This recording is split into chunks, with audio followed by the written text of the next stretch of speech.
দুপৰীয়া 1:39 অভিশপ্ত আৰু ভয়ংকৰ খবৰটো আহিল এয়াৰ ইণ্ডিয়াৰ বোয়িং 171 বিমানখন ভূপতিত হ'ল আৰু যিখন বিমানত আছিল গুজৰাটৰ প্ৰাক্তন মুখ্যমন্ত্ৰী তথা ৰাজ্যসভাৰ সাংসদ বিজয় ৰূপানী। নমস্কাৰ, স্বাগতম আপোনালোকক এই পোনপটীয়া সম্প্ৰচাৰৰ মাজলৈ। ষ্টুডিঅ'ত মই প্ৰাঞ্জল। সবাতোকৈ দুখজনক খবৰটো আহিছে গোটেই বিশ্বৰ বাবে, ভাৰতৰ বাবে। আহমেদাবাদৰ চৰ্দাৰ বল্লভভাই পেটেল আন্তঃৰাষ্ট্ৰীয় বিমানবন্দৰৰ পৰা এয়াৰ ইণ্ডিয়াৰ এখন বিমান উৰা মাৰিবলৈ আৰম্ভ কৰিছিলহে তেতিয়াই অঘটনটো সংঘটিত হ'ল। বোয়িং কোম্পানীৰ এই বিমানখন 2013 চনৰ প্ৰায় 12 বছৰ পুৰণি এখন বিমান। এই 12 বছৰ পুৰণি বিমানখনত 200তকৈ অধিক যাত্ৰী লৈ 230 গৰাকীতকৈ অধিক যাত্ৰী বুলি কোৱা হৈছে। 230ৰ পৰা 40 গৰাকী হ'ব, সিমান সংখ্যক যাত্ৰীক লৈ উৰা মাৰিছিল এই এয়াৰ ইণ্ডিয়াৰ 171 বিমানখনে। আৰু বিমানখন উৰণৰ ঠিক কেইমিনিটমানৰ পাছতেই পাইলটৰ তৰফৰ পৰা কণ্ট্ৰল ৰুমলৈ, বিমানকোঠৰ কণ্ট্ৰল ৰুমলৈ মে ডে শীৰ্ষক বিপদৰ আগজাননীৰ বাৰ্তা আহিল। সাধাৰণতে বিপদৰ আগে আগে মে ডে কল কৰা হয় আৰু সেই মে ডে কল অৰ্থাৎ বিমানৰ বিপদ সংকেতৰ উমান পোৱা মাত্ৰকে এয়াৰ ট্ৰেফিক কণ্ট্ৰলে তাৎক্ষণিকভাৱে গোটেই বিষয়বোৰ চাবলৈ চেষ্টা কৰিলে, কিন্তু সেই মুহূৰ্তলৈকে বিমানখন আকাশৰ পৰা পোনপটীয়াকৈ সৰি পৰিল আৰু এটা মেডিকেলৰ ছাত্ৰাবাসৰ ওপৰত খহি পৰিল। এতিয়ালৈকে যিখিনি খবৰ পোৱা গৈছে, আনুষ্ঠানিক খবৰ 180জনতকৈ অধিক লোকৰ মৃত্যু হৈছে, কিন্তু বিমানখনত থকা কোনোবা যাত্ৰী যে জীৱিত অৱস্থাত উদ্ধাৰ হ'ব তাৰ আশা বা সম্ভাৱনা খুব ক্ষীণ দেখা গৈছে। তাৰ বিপৰীতে যিটো ছাত্ৰাবাসত গৈ এই বিমানখন পৰিলে, সেই ছাত্ৰাবাসটোৰ বহুকেইগৰাকী মেডিকেলৰ শিক্ষাৰ্থী গুৰুতৰভাৱে আঘাতপ্ৰাপ্ত হৈছে। তেওঁলোকৰ মাজত মৃত্যু হোৱাৰো একাংশৰ সন্দেহ বা আশংকা কৰা হৈছে। অৱশ্যে তাৎক্ষণিকভাৱে চিকিৎসালয়ত লৈ যোৱা হয়। এতিয়া আমি ক'ব বিচাৰিছোঁ, ইয়াত গুজৰাটৰ প্ৰাক্তন মুখ্যমন্ত্ৰীগৰাকী আছিল ৰাজ্যসভাৰ সাংসদ বিজয় ৰূপানী, আৰু বিমানৰ ভিতৰৰ পৰা এই দৃশ্যটো আহিছে। বিমানৰ ভিতৰত এগৰাকী সহযাত্ৰীয়ে, তেওঁৰ আগৰ ছিটত বহা এগৰাকী যাত্ৰীয়ে এজন VVIPক কাষত পাই তেওঁৰ সৈতে এখন আলোকচিত্ৰ উঠি নিজৰ সামাজিক মাধ্যমত শ্বেয়াৰ কৰিছিল। ইয়াত ঠিক বিমান দুৰ্ঘটনা হোৱাৰ আগে আগে যেতিয়া বিমানখন এয়াৰপৰ্টত অৱস্থান কৰি আছিল, ঠিক সেই সময়ৰ দৃশ্য। আৰু এগৰাকী সহযাত্ৰীয়ে এই ফটোখন, এই আলোকচিত্ৰখন সামাজিক মাধ্যমত শ্বেয়াৰ কৰিছে। আৰু সেই শ্বেয়াৰ কৰা দৃশ্য বৰ্তমান আমাৰ হাতত আহি পৰিছে। এইগৰাকী হৈছে বিজয় ৰূপানী, গুজৰাটৰ প্ৰাক্তন মুখ্যমন্ত্ৰী তথা ৰাজ্যসভাৰ সাংসদ। তেওঁ বিমানখনত আছিল আৰু তেওঁৰ ঘৰত ইতিমধ্যেই পূজা পাৰ্বণ আৰম্ভ হৈ গৈছে, চিন্তাক্লিষ্ট সকলো। কিন্তু আমি পুনৰ কওঁ যে এখন বিমান যেতিয়া দুৰ্ঘটনাত পতিত হয়, দুৰ্ঘটনাত ছাৰখাৰ হৈ যায়, জ্বলি ছাৰখাৰ হৈ যায়, ভস্মীভূত হৈ যায়, তেতিয়া স্বাভাৱিকতেই তাৰ পৰা কেৱল আশংকাজনক খবৰবোৰেই আহে। তাৰ পৰা কেৱল দুৰ্ভাগ্যজনক আৰু দুখজনক খবৰবোৰেই আহে। যদিও বিজয় ৰূপানীৰ ঘৰত শোকাকুল পৰিৱেশৰ মাজত তেওঁলোকে পূজা পাৰ্বণ কৰিছে, সকলো শোকত ম্ৰিয়মান হৈ আছে, কিন্তু আশংকা আৰু চিন্তাজনক খবৰ কি হ'ব পাৰে সেয়া আপোনালোকে হয়তো কল্পনা কৰি লৈছে। আমি নিজেই মুখেদি সেই কথাটো ক'বলৈ অলপ দুখ অনুভৱ কৰিছোঁ। 240জন, প্ৰায় 230ৰ পৰা 40জন যাত্ৰী যিহেতু বিমানখনত আছিল, আৰু এখন বিমান ধ্বংসস্তূপত পৰিণত হোৱাৰ পাছত সেই বিমানখনৰ পৰা কিমানজন সুকলমে উদ্ধাৰ হ'ব তাক লৈ সংশয় আছে। অৱশ্যে এতিয়ালৈকে আনুষ্ঠানিকভাৱে 180জন লোকৰ মৃত্যুৰ খবৰ আহিছে। আমি আশা কৰিম যাতে সকলো সুকলমে উদ্ধাৰ হওক, সকলোৱে সকলোৰে আশু আৰোগ্য কামনা কৰিছোঁ। লগতে কোনোবা আহত যদি আছে, আহতজনৰ তাৎক্ষণিক সুচিকিৎসাৰ ব্যৱস্থা কৰাৰ বাবেও আহ্বান জনোৱা হৈছে গোটেই বিশ্বৰ তৰফৰ পৰা। সেইটো ভগৱানৰ ওচৰত আমিও প্ৰাৰ্থনা কৰিম। কিন্তু দুৰ্ভাগ্যজনক খবৰ যে কি হ'ব পাৰে আপোনালোকে হয়তো কল্পনা কৰি লৈছে। এইগৰাকী বিজয় ৰূপানী এইখন বোয়িং কোম্পানীৰ এয়াৰ ইণ্ডিয়াৰ 171 বিমানখনত আছিল। লণ্ডনলৈ বুলি এই বিমানখন উৰা মাৰিছিল, আৰু লণ্ডনলৈ বুলি উৰা মৰা বিমানখন এনেধৰণে বিমানবন্দৰৰ পৰা উৰাৰ ঠিক কেইমিনিটমানৰ পাছতেই ভূপতিত হ'ল। বৰ দুখজনক আৰু দুৰ্ভাগ্যজনক খবৰ। আৰু আন কেতবোৰ তথ্য আমি আপোনালোকক জনাব বিচাৰিম এই বিমানখনক লৈ। এয়াৰ ইণ্ডিয়া ইতিমধ্যে কিছু দায়িত্ব স্বীকাৰ কৰি লৈছে। ইয়াত স্বাভাৱিকতে ক'ৰবাত গাফিলতি আছে। এখন পুৰণি বিমান, 12 বছৰ পুৰণি বিমান, আৰু সেই 12 বছৰ পুৰণি বিমানখন চলাই থকাটো মাজতে এয়াৰ ইণ্ডিয়াৰ কিমান কি সংকট গৈছিল আপোনালোকে সকলোৱে জানে। সেই এয়াৰ ইণ্ডিয়াই এখন ইমান পুৰণি বিমান চলাই আছে, তাকো পেছেঞ্জাৰ বিমান। এইখিনিতে প্ৰণিধানযোগ্য আৰু উল্লেখযোগ্য কথাটো হৈছে যে বিশ্বত পেছেঞ্জাৰ বিমান নিৰ্মাণকাৰী দুটা ডাঙৰ সংস্থা হৈছে বোয়িং আৰু এয়াৰবাছ। আপোনালোকে প্ৰায়ে হয়তো সেইখিনি কথা শুনি থাকে, বোয়িং আৰু এয়াৰবাছৰ কথা। আৰু এই বোয়িং আৰু এয়াৰবাছৰ সৈতে এভিয়েশ্যন সেক্টৰত কোনো ডাঙৰ কোম্পানীয়ে ফেৰ মাৰিব নোৱাৰে বিমান বিশেষকৈ যাত্ৰীবাহী বিমান নিৰ্মাণৰ ক্ষেত্ৰত যাত্ৰীবাহী বিমান নিৰ্মাণৰ একছত্ৰী সম্ৰাটৰ দৰে এই দুইটা কোম্পানী এফালে বোয়িং আনফালে এয়াৰবাছ আৰু এই দুইটা প্ৰতিষ্ঠানে দীৰ্ঘদিন ধৰি পেছেঞ্জাৰ বিমান নিৰ্মাণ কৰি আছে আৰু তাৰে ভিতৰত আজি যিখন বিমান দুৰ্ঘটনাত পতিত হ'ল সেই বিমানখন আমেৰিকা যুক্তৰাষ্ট্ৰৰ বোয়িং কোম্পানীৰ বোয়িং এডৱাৰ্ড বোয়িং নামৰ এজন ব্যক্তিৰ নামেৰে হৈছে 1917 চনৰ আগে আগে এইগৰাকী এডৱাৰ্ড বোয়িঙে প্ৰথমে কাঠেৰে বিমান নিৰ্মাণ কৰিছিল আৰু সেই কাঠেৰে বিমান নিৰ্মাণ কৰি তাক আৰু অলপ মেটেলিক ৰূপ দি তাত কিছু মেটেল সংলগ্ন কৰি 1917 চনৰ পৰা সেই নিৰ্দিষ্ট সময়খিনিত যেতিয়া প্ৰথম বিশ্বযুদ্ধ আৰম্ভ হৈছিল সেই প্ৰথম বিশ্বযুদ্ধৰ সময়ত এডৱাৰ্ড বোয়িঙে এই বোয়িং নাম দি আৰম্ভ কৰা বিমানবোৰ যোগান ধৰিছিল আমেৰিকা যুক্তৰাষ্ট্ৰ পৰৱৰ্তী সময়ত দ্বিতীয় বিশ্বযুদ্ধৰ সময়ত যেতিয়া এই বিমানৰ বেছি প্ৰয়োজন অনুভৱ কৰিলে প্ৰতিখন ৰাষ্ট্ৰই তেতিয়া আমেৰিকা যুক্তৰাষ্ট্ৰই এই বোয়িং এডৱাৰ্ড বোয়িঙৰ পৰা বোয়িং কোম্পানীৰ যিবোৰ বিমান আছে সেই বিমানবোৰ ভাড়াত লোৱা আৰম্ভ কৰিলে আৰু যেতিয়া দেখিলে যে বিমানবোৰ ভালদৰে নিৰ্মাণ কৰা হৈছে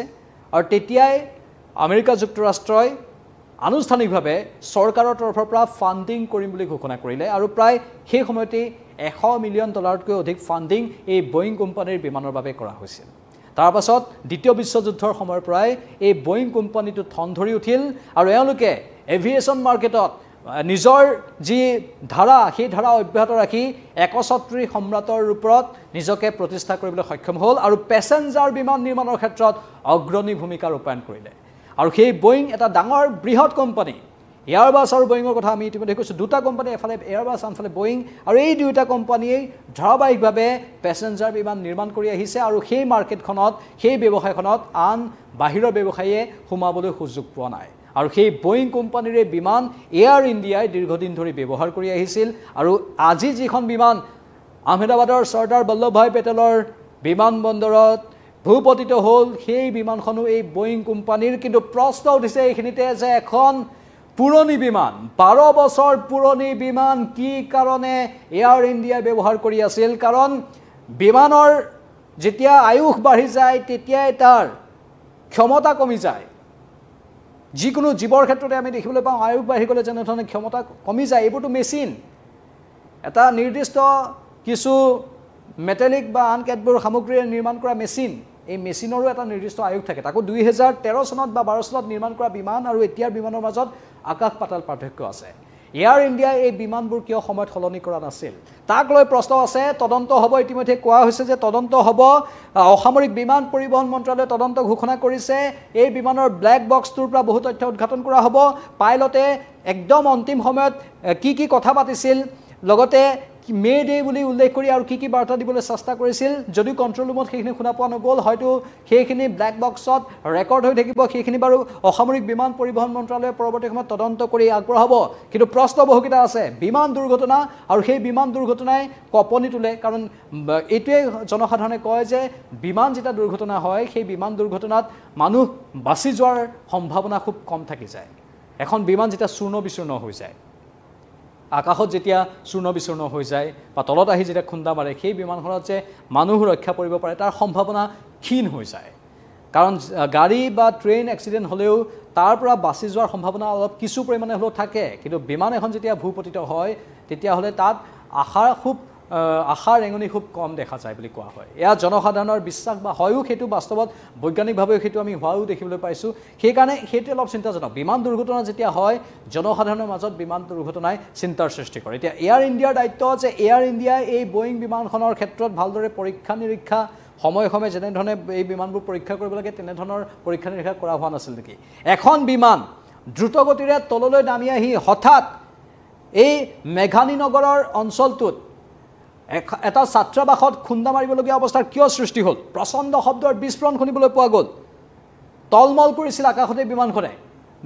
বিমানখনে আকাশতে তলমল কিয় কৰিবলগীয়া হ'ল তাত কি এনেধৰণৰ কাৰিকৰী বিসংগতি বা বিজুতি হ'ল যাৰ বাবে আকাশ মাৰ্গতেই সেই বিমানখন তলমল কৰিবলৈ ধৰিলে খুব বেছি কঁপিবলৈ ধৰিলে আনকি তলত থকা ৰাস্তাত থকা মানুহে সেই দৃশ্যবোৰ মোবাইলতো কিছু পৰিমাণে বন্দী কৰিছিল তেওঁলোকে উমান পাই গৈছিল যে ভয়ংকৰ বিপদ এটাৰ ফালে এই এয়াৰ ইণ্ডিয়াৰ বিমানখন আগবাঢ়ি আছে তাৰ পাছত আৰু ক'বলৈ ভাষা নাই আহমেদাবাদত গোটেই জৰুৰী অৱস্থা ঘোষণা কৰা হ'ল 23 নম্বৰ ৰানৱেৰ পৰা টেক অফ কৰিছিল আৰু টেক অফ কৰাৰ মাত্ৰ 1 মিনিটৰ পাছতেই এয়াৰ ট্ৰেফিক কণ্ট্ৰলৰ সৈতে বিচ্ছিন্ন হৈছিল এই বিমানৰ যোগাযোগ তাৰ ঠিক আগে আগে পাইলটৰ মেডে কল শুনিবলৈ পোৱা গৈছিল আৰু ভূমিৰ পৰা 625 ফুট উচ্চতাত বিমানখন থকাৰ অৱস্থাতে এই ভয়ংকৰ অৱস্থা বিমানখনত সাংঘাতিক কঁপনি আৰু এক অচলাৱস্থাৰ দৰে পৰিৱেশ সৃষ্টি হৈছিল তলৰ পৰা দেখা মানুহবোৰে এই ভাষ্য দিছে প্ৰত্যক্ষদৰ্শীয়ে এই ভাষ্য দিছে আৰু 625 ফুট উচ্চতা ভূমিৰ পৰা 625 ফুট উচ্চতাতেই বিমানখনত গোটেই খেলিমেলিবোৰ আৰম্ভ হ'বলৈ ধৰিলে আৰু সেই বিমানখনতেই বহু ভিভিআইপি আছিল বহু কেইগৰাকী বাহিৰৰ লোক আছিল এফালে এইগৰাকী এওঁতো গুজৰাটৰ প্ৰাক্তন মুখ্যমন্ত্ৰীয়ে হয় এওঁৰ সৈতে আন বহু ভিভিআইপি আছিল বিজয় ৰূপানীৰ সৈতে আন বহু ডাঙৰ ব্যক্তি আছিল বিমানখনত সকলোৱে লণ্ডনলৈ উৰা মাৰিছিল মুঠ 242 জন বুলি কোৱা হৈছে এতিয়া শেহতীয়া যিটো তথ্য আহিছে আৰু 242 জনৰ ভিতৰত দুগৰাকী পাইলট 10 গৰাকী কেবিন ক্ৰু আৰু 230 গৰাকী যাত্ৰী আছিল যাত্ৰী 230 গৰাকী ইয়াৰে পাইলট দুগৰাকী আৰু 10 গৰাকী কেবিন ক্ৰু তাত উত্তৰ পূৰ্বাঞ্চলৰ দুগৰাকী এয়াৰ হোষ্টেছ থকা বুলি কোৱা হৈছে ইতিমধ্যে আমি বাতৰিত সেইখিনি সম্প্ৰচাৰ কৰি আছো উত্তৰ পূবৰ দুগৰাকী এয়াৰ হোষ্টেছো আছে সেই বা আছিল সেই বিমানখনত আৰু দুইগৰাকীৰ বাবে এতিয়া সকলোৱে দুখ প্ৰকাশ কৰিছে উত্তৰ পূৰ্বাঞ্চলৰ দুগৰাকী যুৱতী এয়াৰ হোষ্টেছ তাত আছিল 169 গৰাকী ভাৰতীয় যাত্ৰী আছিল এই বিমানখনত 53 গৰাকী ব্ৰিটিছ নাগৰিক আৰু এগৰাকী কানাডাৰ লগতে 7 গৰাকী পৰ্তুগীজ নাগৰিক আছিল পুনৰবাৰ জনাইছো সংখ্যাটো এই যাত্ৰীসকলৰ মাজত 230 গৰাকী যাত্ৰীৰ ভিতৰত 169 গৰাকী ভাৰতীয় 53 গৰাকী ব্ৰিটিছ এগৰাকী কানাডাৰ আৰু 7 গৰাকী পৰ্তুগীজ দুগৰাকী পাইলট 10 গৰাকী কেবিন ক্ৰু এই 10 গৰাকী কেবিন ক্ৰুৰ ভিতৰত উত্তৰ পূৰ্বাঞ্চলৰ দুগৰাকী যুৱতীও আছিল দুৰ্ঘটনাৰ পিছত আৰু জীৱন বাচি থকাৰ কোনো সম্ভাৱনা নাই সেই কথাটো আমি কৈ আছো অত্যন্ত দুখজনক বা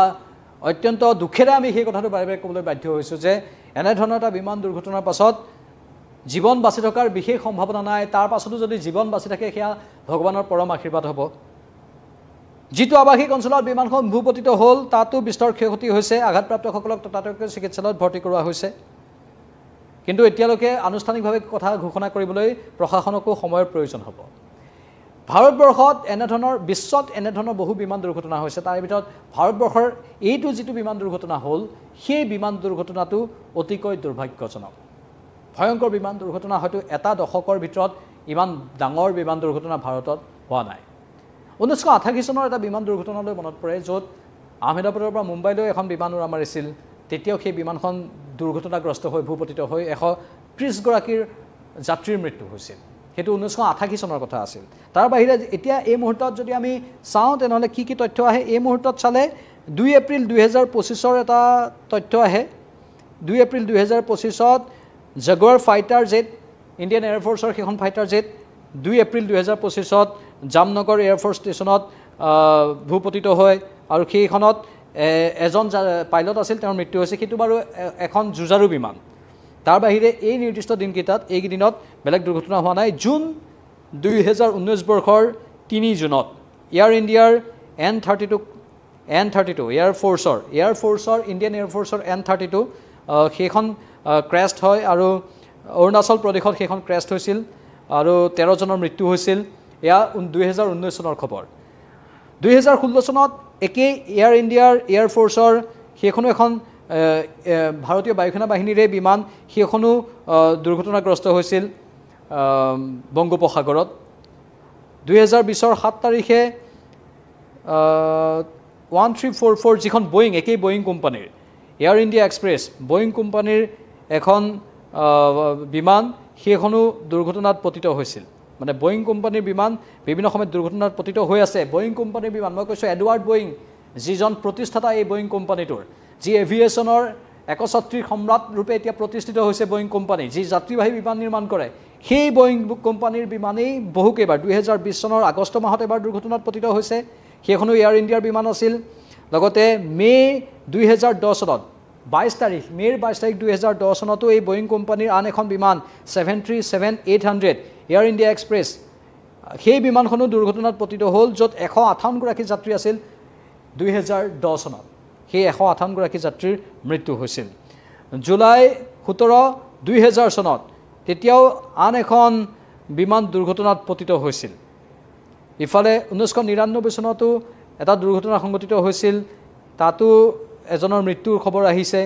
নৱেম্বৰ 1996 তো এটা দুৰ্ঘটনা সংঘটিত হৈছিল আৰু সেই দুৰ্ঘটনাটো 349 জনৰ মৃত্যু হৈছিল মানে বিমান দুৰ্ঘটনা দশকৰ মূৰে মূৰে হৈ থকা আমি এই ইতিহাসৰ পৃষ্ঠা লুটিয়াই চাওঁতেই গম পাইছোঁ ইতিহাসৰ পৃষ্ঠা লুটিয়াই চালেই সময় সময় যে বিমান দুৰ্ঘটনা হৈ আছে আৰু সেই বিমান দুৰ্ঘটনাবোৰ যে ভয়ংকৰ ৰূপত হৈ আছে সেয়া আমি দেখিবলৈ পাইছোঁ মানে এভিয়েশ্যন কোম্পানী বা এই এভিয়েশ্যনৰ ছেক্টৰটোৰ সৈতে জড়িত অসামৰিক বিমান পৰিবহণ মন্ত্ৰালয় এই বিষয়বোৰক লৈ অধিক কঠোৰ হোৱাটো দৰকাৰ আৰু বিমান দুৰ্ঘটনা যেতিয়া সংঘটিত হয় তেতিয়া গোটেই অসামৰিক বিমান পৰিবহণ মন্ত্ৰালয়কে চিন্তান্বিত কৰি তোলে আজিৰ এই বিমান দুৰ্ঘটনাৰ দায়িত্ব এয়াৰ ইণ্ডিয়াই স্বীকাৰ কৰি লৈছে এয়াৰ ইণ্ডিয়াই নিজৰ ভুলো হয়তো মানি ল'ব কিন্তু ভুল মানি ল'লে সেই জীৱনবোৰ আৰু ঘূৰাই পোৱা নহয় ভুলৰ শুধৰণি আছে কিন্তু শুধৰণি কেনেধৰণে কৰা হয় এখন পুৰণি বিমান যেতিয়া চলোৱা হয় পুৰণি বিমানখন যদি ধাৰাবাহিকভাৱে চলি থাকে সেই বিমানখনৰ ওপৰত কিমান হেঁচা পৰে এবাৰ কল্পনা কৰক আজিৰ বিমানখন লণ্ডনলৈ বুলি যাবলৈ দিল্লীৰ পৰা আহমেদাবাদলৈ গৈছিল আৰু আহমেদাবাদৰ পৰা উৰাৰ ঠিক 1 মিনিট পাছতে এই দুৰ্ঘটনাটো সংঘটিত হ'ল এই লোকসকলৰ মৃত্যু হৈ গ'ল সেই জীৱন আৰু ঘূৰাই পোৱা নাযাব ভুলৰ শুধৰণি স্বাভাৱিকতে আছে কিন্তু মানুহৰ জীৱনক লৈ লৰা ধেমালি কোনো কাৰণতে সহ্য কৰা নহ'ব ইয়াত অসামৰিক বিমান পৰিবহণ মন্ত্ৰালয়ে এই বিষয়বোৰ অতি পুংখানুপুংখ ৰূপত চোৱাটো দৰকাৰ কাৰণ মানুহৰ জীৱন গৈ আছে দশকৰ মূৰতে হওক বা নিৰ্দিষ্ট সময়ৰ মূৰতে হওক যেতিয়াই বিমান দুৰ্ঘটনা সংঘটিত হয় তেতিয়া মানুহৰ জীৱন যায় আও পুৰণি বিমানবোৰ কিয় ব্যৱহাৰ কৰি থাকে তাক লৈ প্ৰশ্ন উত্থাপন হৈছে সময়ে সময়ে নিৰ্দিষ্ট পুঁজি ইয়াত বিনিয়োগ কৰি নতুন বিমান কিয় ক্ৰয় কৰা নহয় বা এইবোৰ বয়িং বা যিবোৰ ডাঙৰ ডাঙৰ বৃহৎ কোম্পানী আছে যিবোৰে পেছেঞ্জাৰ এয়াৰক্ৰাফ্ট বা বিমান নিৰ্মাণ কৰে সেইবোৰ কোম্পানীয়ে এই ক্ষেত্ৰত কেনেধৰণৰ উত্তৰ দিব উত্তৰ স্বাভাৱিকতে দিব লাগিব কাৰণ তেওঁলোকৰো ইয়াত দায়িত্ব আছে সময়ে সময়ে তেওঁলোকৰ ইঞ্জিনিয়াৰ আহি তেওঁলোকৰ নিৰ্দিষ্ট ব্যক্তি আহি এইবোৰ পৰীক্ষা নিৰীক্ষা কৰে নে নকৰে স্বাভাৱিকতে কৰাৰ কিছু গাইডলাইন থাকিব বিমানৰ আমি জানো অসামৰিক বিমান পৰিবহণ মন্ত্ৰালয়ৰ যথেষ্ট কঠোৰ গাইডলাইন আছে সেই কঠোৰ গাইডলাইনবোৰ মানি চলি যদি কামবোৰ কৰা হৈছিল তেনেহ'লে এই ভুলটো ক'ত হৈ গ'ল কি টেকনিকেল এৰৰ হ'ল কি ডাঙৰ ভুল হ'ল যিটো ভুলৰ বাবে ইমান প্ৰাণ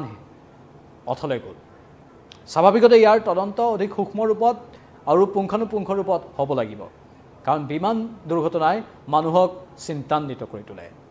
এয়া হ'ল এই মুহূৰ্তৰ খবৰ আমি আপোনালোকক জনালোঁ গুজৰাটৰ প্ৰাক্তন মুখ্যমন্ত্ৰী বিজয় ৰূপানীও আছিল এইখন বিমানত আন